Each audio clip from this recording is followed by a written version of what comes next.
vidéo, je vais vous expliquer, en complément de l'article que j'ai fait sur le blog lapayefacile.com, tout ce qui concerne les IGSS et le coronavirus. Alors, déjà dans un premier temps, je vous invite à obtenir le guide sur le chômage partiel. Donc, comment le mettre en place et calculer l'indemnisation du chômage partiel. J'ai mis le lien juste en dessous de cette vidéo. Alors, pour les IGSS et le coronavirus, en fait, il y a deux cas. Le premier cas, c'est pour les personnes qui sont en mesure d'isolement ou de confinement.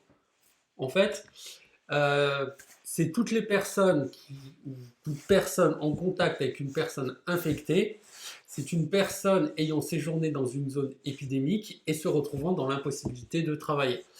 En fait, c'est une personne qui a été potentiellement en contact avec quelqu'un qui est infecté, donc qui n'a pas forcément le Covid ou le coronavirus et qui ne peut pas aller travailler parce qu'elle est confinée.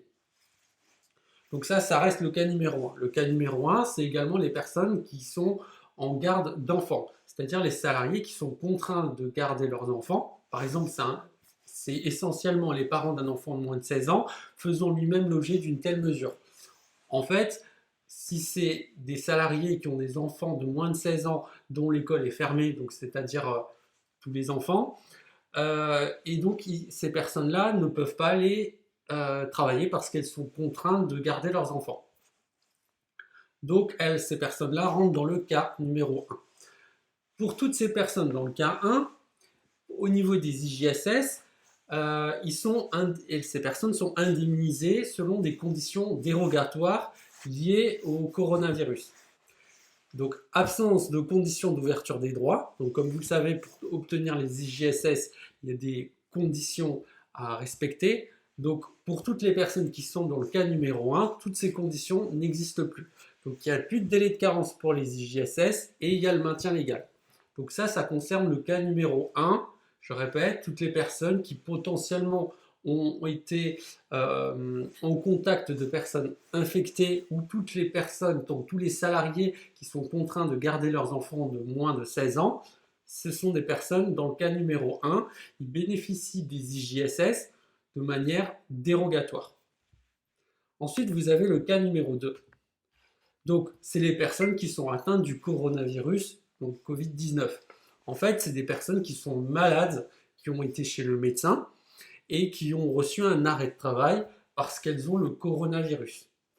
Donc, pour les IGSS, elles sont versées, mais dans les conditions normales, aucune condition dérogatoire. Donc ça, c'est le cas numéro 2. Le cas numéro 2, en fait, c'est toutes les personnes qui sont malades et qui ont un arrêt de travail pour maladie liée au coronavirus. Donc, dans ce cas-là, elles sont traitées comme d'habitude. Au niveau des IGSS, il y a les conditions d'ouverture qui s'appliquent. Dans les deux cas, au niveau du traitement de l'absence, en tant que gestionnaire de paye, ce qu'il faut faire, c'est une DSN événementielle ou une attestation de salaire sur Net Entreprise. Donc, effectivement, dans le cas numéro 1, il n'y a pas d'arrêt de travail, il n'y a pas de médecin, sauf dans le cas des médecins de l'ARS qui délivrent un arrêt de travail. Par exemple, pour tout ce qui concerne la garde des enfants, il faut aller sur le site de Amélie. Dans ce cas-là, il faut quand même faire une attestation de salaire, DSN événementielle ou attestation de salaire sur Net Entreprise. Pour les personnes dans le cas numéro 2, donc les personnes qui sont atteintes du coronavirus Covid-19, à ce moment-là, elles ont reçu un arrêt de travail du médecin. Il faut faire, comme d'habitude, la DSN événementielle et l'attestation de salaire.